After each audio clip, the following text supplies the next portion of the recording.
그러면 이제 자연스럽게 이 가계부채 문제가 이제 부동산 시장하고 연결이 되니까 부동산 쪽을 좀 알아봤으면 좋겠는데요.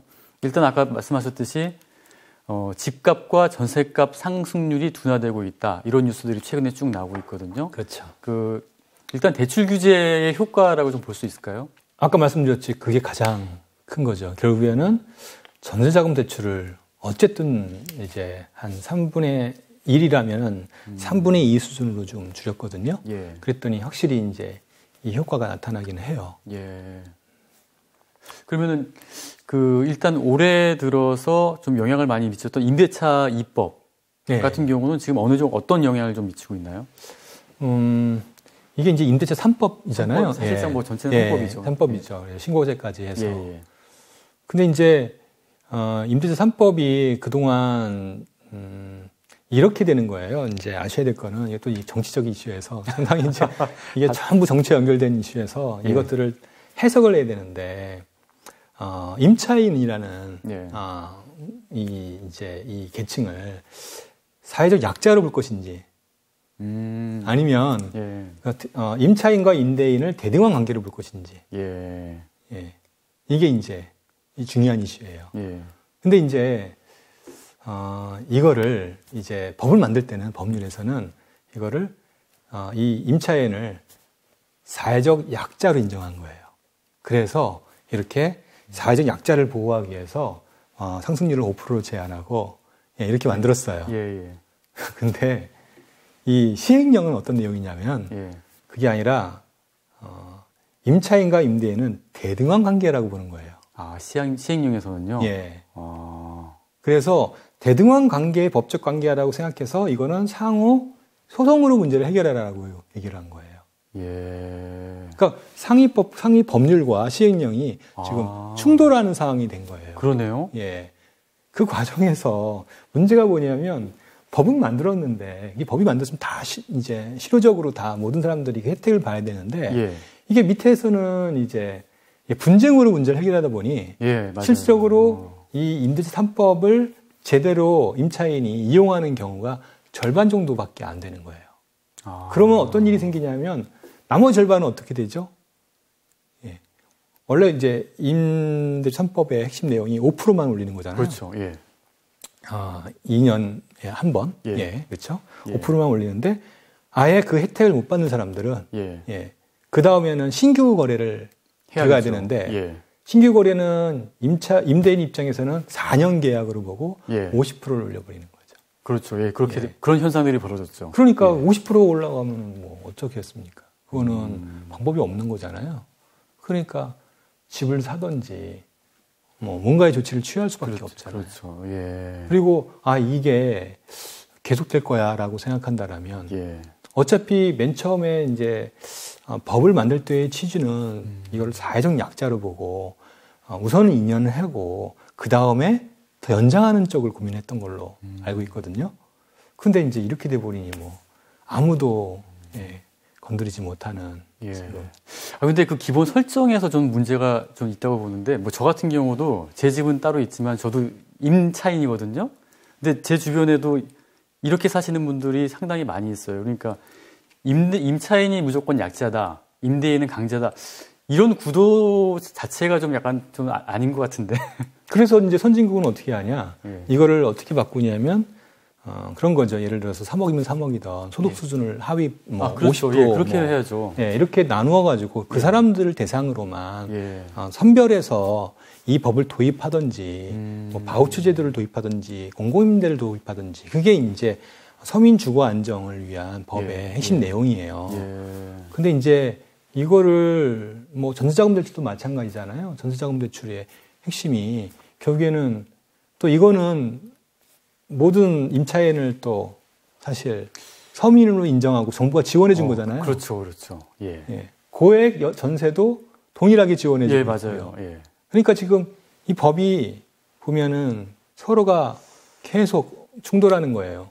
본질적으로는 그렇다라면은 저는 이거는 이 법의 취지를 충분히 이해하고 그것을 확대해서 연계해서 법을 마련하거나 제도를 마련해야 되는데 이쪽에서는 이렇게 하고 저쪽에서는 저렇게 하고 하니까 이게 충돌이 생기면서 부작용이 되게 크게 발생하는 그래서 임대인과 임차인 간의 갈등도 굉장히 많아요.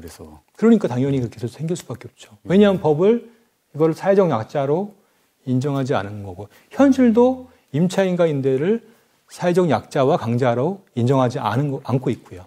그러니까 이런 문제가 생기는 거고요. 근데 이런 상황에서 내년 이제 7월 달이면 이제 2주기가 돼가지고 다시 한번 손바뀜이 일어나지 않습니까? 그러면 임대인들이 더 많이 올릴 거라고 지금 예상들을 하고 있어요. 그럼 그렇게 되면은 임차인들 입장에서는 더 비싼 전세를 주고 살 바에 조금만 더 보태서 아예 차라리 집을 사자. 그래서 또 내년 그맘때를 또 집값 상승이 또 엄청나게 이루어질 것이다. 이렇게 예상들도 하시거든요. 어떻게 좀 보세요? 너무 그렇게 볼 필요는 없는 게 예. 지금 절반 정도가 기존 계약갱신을 이루지 못하잖아요. 그러니까 그 2년 지난 다음에 그렇게 이제 말씀하신 것처럼 계약갱신을 받고 들어가는 계약이 신계약 가는 계약이 생각보다 많지 않을 것 같아요. 그러니까 이번에 계약갱신 청구권을 사용해서 연장했던 사람들 숫자가 그렇게 많지 않으니까. 그렇죠. 그래서 예. 아마 물론 이제 영향은 있지만 이미 그 반 정도는 네. 이미 계약갱신을 못 하잖아요. 예. 남은 반이 지금 계약갱신을 그렇죠. 못 하는 거잖아요. 예, 예. 그러니까 결국에는 전체적인 트렌드가 이것 때문에 갑자기 폭등하는 게 아니라 예. 상승하는 국면이 있다라면 이렇게 그냥 가겠죠. 예.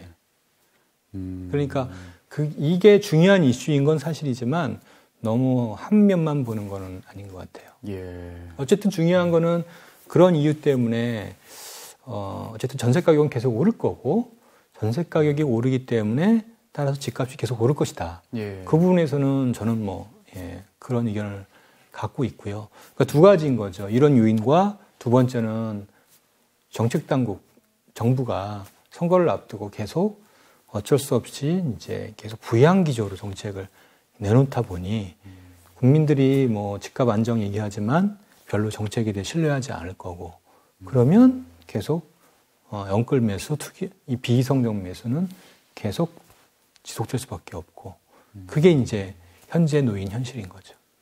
그 인플레도 무서운 게 그 기대 인플레가 작동을 하면은 사람들이 계속 더 그 물건을 더 사려고 하기 때문에 더 오른다 이제 이게 있지 않습니까? 이 부동산 같은 경우도 마찬가지로 적용하면 되나요, 그러면?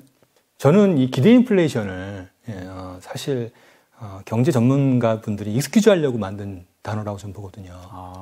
왜냐하면 예를 들어서 인플레이션이 5% 나왔다는 얘기는 체감 인플레이션은 20% 30%예요. 그렇죠. 예. 근데 무슨 기대 인플레이션 얘기하고 있습니까? 당연히 체감 인플레이션이 20, 30%인데 이 인플레이션이라는 통계가 항상 현실의 데이터를 후행해서 받아들이는 거거든요. 그렇죠. 후행이죠. 예. 그리고 집값도 후행해서 받아들이고 있는 거고요. 집값이 20%씩 오르고 있는데 기껏해야 반영하는 건 3%, 2%예요. 예. 그만큼 후행하는데 기대 인플레이션 얘기한다는 거는 제가 보기에는 좀 익스큐즈 하려는. 알겠습니다. 그래서 얘기하는 거예요. 예. 예. 그럼 저 이사님 보시기에는 집값이 언제까지 좀 오를 것 같아요? 그러니까요. 그래서 이제 저희가 보고 있는 중요한 게 아까 인플레이션을 얘기했잖아요. 예. 그래서 인플레이션을 저는 생각보다 중요한 변수로 보고 있어요. 그리고 그 인플레이션이라는 게 국내가 아니라 이제 당연히 미국의 그렇죠. 인플레이션인데 제가 지금 방금 얘기 드렸듯이 미국의 인플레이션은 생각보다 대단히 심각하다라고 그렇죠. 보고 있고 그거를 심각하지 않게 보는 게 저는 굉장히 정치적이다라고 보고 있거든요. 인플레이션은 정치입니다, 사실. 그렇게 봐야 되는 거고요. 뭐 상식적으로 돈을 그만큼 풀었는데 인플레이션이 발생하지 않는 게 이상한 거고요. 그렇죠? 그렇죠. 예, 당연히 발생하고 이게 지속적으로 나타날 수밖에 없어요. 두 번째 우리가 알아야 될 거는 인플레이션의 가장 중요한 문제가 뭐냐면 공급 문제잖아요. 공급 문제는 이건 일시적인 요인이 아니에요. 상당히 구조적인 이유예요. 이제 좀 예를 들면 전 세계 선진국 미국이 어떤 경제 시스템을 갖고 있냐면 밑에서 일하는 사람들은 대부분 이민 노동자들, 불법 체류자 이런 사람들이 이 밑바닥을 지탱해 왔어요. 그렇죠. 미국하고 유럽 같은 경우는. 그렇죠. 근데 이 사람들이 트럼프 때 대부분 쫓겨났죠. 그리고 쫓겨나지 않은 사람들은요. 코로나 때 그렇죠. 자진해서 나갔어요. 그래서 일할 사람이 없는 거예요. 항만에서 일할 사람이 없고요. 레스토랑에서 일할 사람이 없고요. 예. 일할 사람이 없는 거예요. 그러니 경제 생태계가, 공급 생태계가 지금 일시적으로 좀 멈춰져 있는 상태예요. 이 문제를 해결해야 되는데, 그럼 다시 유입돼야 될 거 아닙니까? 예. 멕시코든 어디서 들어와야 되는데, 그거는 코로나 때문에 막아놓은 거예요. 그러니까 이거를 어떻게 일시적이라고 얘기할 수 있어요? 아니, 계속 지속될 것 같아요. 예. 그렇다면은 물가는 계속 또 오를 테고. 그렇죠. 근데 이제 과거 10년 동안은 사실 저성장, 저물가 시대였잖아요. 어느 정도의 인플레는 감당할 수 있다, 감내할 수 있다라고 이제 판단했던 것 같은데, 그거를 뛰어넘는 이제 물가 상승이 나오게 되면은 과거에 1980년대 초에 그랬듯이 기준금리를 갖다 엄청나게 올려서 뭐 때려잡을 것이다. 이렇게 지금 예상을 하고 있는데. 그래서 이제 그렇게 될까요? 중요한 거는 결국에는 인플레이션은 정치라고 했잖아요. 예. 그래서 인플레이션이 이렇게 급격히 상승하게 되면 개도국은 폭동이 일어나는 거고, 그다음에 선진국은 정치로 나타나는 거라고요. 정권 바뀌겠죠. 뭐. 정권이 바뀐다는 거는 그들의 생명력을 잃어버리는 건데 당연히 거기에 대응할 거라고요.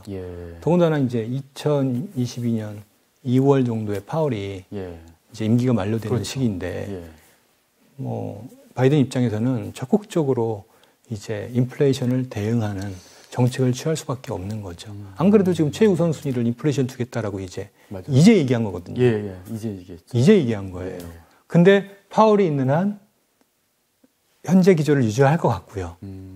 그러니까 그렇다라면은, 그러니까 사실은 금리 인상은 이미 5월부터 진행됐어야 되는데 그거를 거의 6개월, 9개월 이상을 지금 미루고 있기 때문에 당연히 이제 인플레이션은 보다 더 금리 인상은 더 당겨질 거고, 금리 인상의 속도도 더욱더 가파르게 진행될 가능성이 있죠. 근데 과거 사례를 보면은 그 테이퍼링이 완료된 이후에 1년 정도 있다가 더 상황을 더 보다가 기준금리 인상을 했거든요. 근데 이번 같은 경우에 만약에 이제 이사님 말씀대로 하면은 내년 한 6월 정도에 이제 테이퍼링이 완료가 될 텐데, 그럼 바로 이제 기준금리를 그때 이제 인상하는 거잖아요. 올리는 거잖아요. 충격이 상당할 텐데요, 시장의 충격이. 그때하고 지금은 상황이 완전 다릅니다. 그 당시에는 은행이 구조조정을 하는 구간이었어요. 그러니까 테이퍼링을 안 하면은 조금만 다시 또 돈을 회수하게 되면은 경제가 또 확 위축되는 디플레가 나타나는. 당연히 은행이 대출을 안 하고 있는데, 은행이 대출이 마이너스였는데 이게 경제가 제대로 돌아가겠습니까? 지금은 그게 아니잖아요. 그렇죠. 돈이 남아 들어오는데 하루라도 빨리 회수해야 되는 상황인데 이거를 방치하는 게 저는 대단히 의심스럽습니다. 그럼 미국에서 그렇게 기준금리를 올리기 시작하면은 이게 이 충격이 전 세계로 퍼질 때, 특히 우리나라 같은 경우에 더 큰 충격을 받을 텐데 미리 좀 대비할 수 있는 방법은 뭐가 좀 있을까요? 그래서 지금 주요 개도국은 이미 기준금리를 올리고 있고요. 그리고 다른 선진국도 빨리 이거에 대응하려고 하는 상황이잖아요.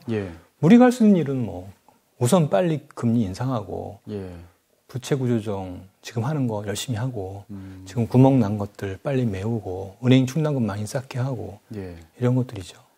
일단 그러면 기준금리 올리기 시작하면은 우리나라도 집값은 떨어질 것 같은데 그게 완만하게 떨어질까요? 아니면 급락을 할까요?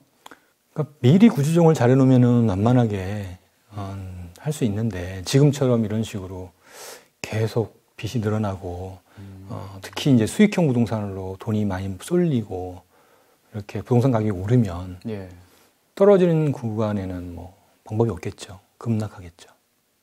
결국에는 어떻게 이제 얼마나 정부가 부채 구조조정을 잘하느냐 여기에 달려 있습니다. 그럼 미국 같은 경우에는 이제 기준금리도 인상하고 그 다음에 QT라고 해서 양적 긴축을 해서 연준이 오히려 이제 돈을 회수할 수가 있잖아요. 그렇죠. 근데 우리 같은 경우는 어떤 방법이 있어요? 우리는 사실 뭐 기축통화국이 아니기 때문에 한국은행이 막 돈 찍어내서 그런 건 아니었잖아요. 대출을 이렇게 늘려서 해준 거지. 그러다 보니까 한국이 이제 구조조정을 할 수 있는 위기를 대비할 수 있는 시간은 정말 그야말로 미국이 금리를 인상하기 전까지거든요. 그러니까 얼마 안 남았어요. 얼마 안 남았네요. 그래서 그때까지 얼마나 적극적으로 이제 구조조정을 잘 해놓냐. 그래서 저는 이제 2021년이 중요한데, 예를 들어서 2021년도에 얼마나 은행에 대한 충당금을 많이 쌓아놓냐. 올해요? 예. 얼마나 이 대출의 시스템을 지금 특히나 지금 제가 말씀드렸던 가장 위험한 분야, 가장 많이 늘어나는 분야가 지금은 가게가 아니라 기업이다라고 말씀드렸잖아요. 이런 부분들을 어떻게 이제 잘 보완할 것이냐. 이런 것들이 중요한 지금 해야 할 일이겠죠. 근데 기업 말씀하셨으니까 그 영업이익으로 이자도 못 내는 그런 좀비 기업, 한 개의 기업이 뭐 한 거의 40% 가까이 된다는 그런 보고서가 있더라고요. 예. 그렇다면은 그렇게 그런 충격이 왔을 때 기준금리를 올리고 막 이런 긴축하는 충격이 왔을 때 그런 기업들이 버티기 좀 어렵지 않을까요? 구조조정 막 되고 이런 또 상황 아닐까요? 참 안타까운데 어쨌든 간에 안 할 수 없는 일이거든요. 그런 좀비 기업들을 그대로 놔두는 게 오히려 전체적인 경제의 성장 동력을 떨어뜨린 요인이라고 볼 수 있거든요. 예. 문제는 그거죠. 어쨌든 모든 게 연결되는 게 이제 고용의 문제로 연결돼요. 부채 구조조정은 과도하게 집중되어 있는 이 부동산에 집중되어 있는 이 노동 인력들이 다른 데로 재분배가 돼야 되는데 지금 뭐 자영업도 그렇고 어디 갈 데가 없잖아요. 예. 결국에는 이 문제를 해결해야 되는데 지금 정부의 정책 기조는 효율화 이쪽으로 초점이 맞추다 보니까 네. 고용이 늘어나는 게 아니라 고용 감소 쪽으로 연결되거든요. 예. 이게 이제 부채 구조조정과 같이 연결돼 버리면 훨씬 더 그 충격은 심각한 거죠. 그래서 부채 구조조정이 쉽지가 않은 겁니다. 그러니까 제가 책에서 얘기하고 싶었던 부분은 그거거든요. 좀 이런 얘기가 굉장히 결론만 얘기하면 뚱딴지 같은 얘기인데 지금 우리나라는 선택해야 할 정책은 비효율화 정책을 취해야 된다. 비효율화? 비효율화. 예, 비효율화. 예. 예. 모든 정책은 성장이 아니라 고용 확대에 맞춰야 된다라는 거거든요. 비효율화가 돼야 그나마 고용이 생기는 건데 예. 모든 일자리를 다 기계가 대체할 수 있도록 한다면 예. 효율화 측면에서는 되게 좋은 거 아니에요? 예. 근데 일자리는 굉장히 많이 줄겠죠. 그러기 위해서는 또 전 세계 또 그런 흐름의 기조가 좀 있잖아요. 4차 산업혁명에 맞춰서 지금 그런 식으로 일자리가 대체되고 있는데 다른 일자리를 창출하는 방안이 오히려 더 그런 방안을 찾는 게 낫지 않을까 싶은데. 그 글로벌 경쟁 구조인 산업은 네. 당연히 효율화를 가는 게 적합하겠죠. 근데 내수 산업인 경우조차도 효율화를 추구해야 할 이유는 없는 거죠. 어찌 보면은. 예. 우리가 이제 선진국의 사례를 보면은 미국이나 유럽이나 하는 데 가보면 거의 웬만한 것들은 다 사람이 하거든요. 물론 최근 들어서 많이 달라졌습니다. 미국의 사례를 얘기를 들면 예. 미국에 불과 코로나 있기 전까지만 하더라도 키오스크에 대한 어떤 그런 이 시민들의 거부감들이 있었어요. 근데 이번에 이제 대부분 바뀐 거죠. 예. 코로나 때문에 어쩔 수 없이. 예. 근데 어쨌든 그런 이제 시스템으로 가야만 되지 않을까. 은행도 인력 구조조정이 아니라 인력을 늘려야 되는 거고 예. 이익 많이 나오고 있잖아요. 예. 그 많은 이익을 가지고 인력을 많이 뽑아서 많은 고용을 창출하도록 유도해야죠. 그러면은 지금 그 예상하셨던 대로가 이게 시나리오가 되면은 무주택자들은 지금 집을 사면 안 되겠어요? 위험하겠는데요? 좀 떨어진 다음에 사야 되지 않겠습니까? 그렇죠. 아무래도 그렇게 말씀드릴 수 있는데 집에 대해서 뭐 개인이 판단해야 될 이슈인 것 같은데 이래라 저래라 할 수 있는 왜냐하면은 이게 정부의 정책이라는 게 같이 연결되어 있기 때문에 또 정부가 새로운 법을 만들어서 이 문제를 해결한다라고 얘기할 수도 있거든요. 그렇기 때문에 새로운 법을 단정적으로 얘기할 수는 좀 없는 상황이고 다만 중요한 거는 만일에 그게 실패했을 경우 그러니까 또다시 법을 해결하는 그 정책이 실패했을 때 그때는 정말 위험한 상황이 올 텐데 그때 자신이 부채가 너무 많아서 감당하기 어려운 그런 상황이 온다라면 이거는 진짜 자신의 인생이 굉장히 힘들어지는 구조이잖아요. 예. 그거는 각자가 조심해야 될 부분이 아닌가 생각을 합니다. 그 저서에서는 2023년까지는 어느 정도 쭉 상승을 하고 그때 이제 정말 좀 어떤 계기를 통해서 좀 하락할 거라고 거품이 터지면 터지는 대로 이렇게 예상을 하셨는데 그것보다 오히려 더 시기가 앞당겨질 수가 있다는 그런 생각이 드네요. 지금 말씀 들어보니까. 사실은 좀 그 가능성이 좀 더 높습니다. 예. 그러니까 지금 대부분의 컨센서스는 2023년을 고점으로 보고 있는데요. 예. 그게 이제 임대차 3법 그것 때문에 그렇거든요. 근데 그게 이제 생각보다 미국이라든지 대외 상황이 좀 미국이 유동성 축소를 안 한다 하더라도 다른 선진국에서 먼저 할 수도 있거든요, 지금. 그러니까 테이퍼링 한 거 보니까 먼저들 시작하더라고요. 그렇죠. 예, 다른 나라들이. 그래서 예. 다른 나라가 먼저 유동성을 축소하게 되면 예. 또 미국도 따라할 수밖에 없는 예. 그런 형태의 상황이 나타날 것으로 보여지고요. 지금 글로벌리 인플레이션의 이슈가 제가 아까 공급 문제 말씀드렸잖아요. 이게 굉장히 구조적인 이유이기 때문에 쉽게 풀리기 어렵다. 예. 그 많은 노동자들이 다시 본국으로 들어왔는데 그 사람들이 다 한꺼번에 어떻게 들어오겠습니까? 엄청난 시간이 필요한 거죠. 우리나라는 아셔야 될 거는 은행 중심의 국가이거든요. 근데 제가 깜짝 놀라는 게 뭐 정치인들을 뵙고 여러 분들을 뵙잖아요. 너무너무 은행에 대한 지식이 사실 되게 좀 낮은 수준이에요. 이게 여러 가지의 문제를 지금 만들었다 저는 이렇게 보거든요. 그래서 책을 쓴 부분들도 있습니다. 그래서 정말 간곡히 부탁드리는 게 제 책이 아니어도 좀 은행에 대한 공부는 좀 했으면 좋겠다. 그리고 좀 은행 전문가들이 좀 많이 좀 다양한 분야에 있으면서 여러 가지의 정책을 만드는 데 기여를 좀 했으면 좋겠다. 이런 생각을 합니다. 그 가계부채 문제와 우리나라 이제 부동산 문제를 전반적으로 쭉 살펴봤는데요. 일단 미국의 기준금리 인상 시점을 무조건 주목하셔야 될 것 같습니다. 오늘 굉장히 인사이트 있는 강의 해주신 서영수 이사님 감사드립니다. 예, 감사합니다. 예.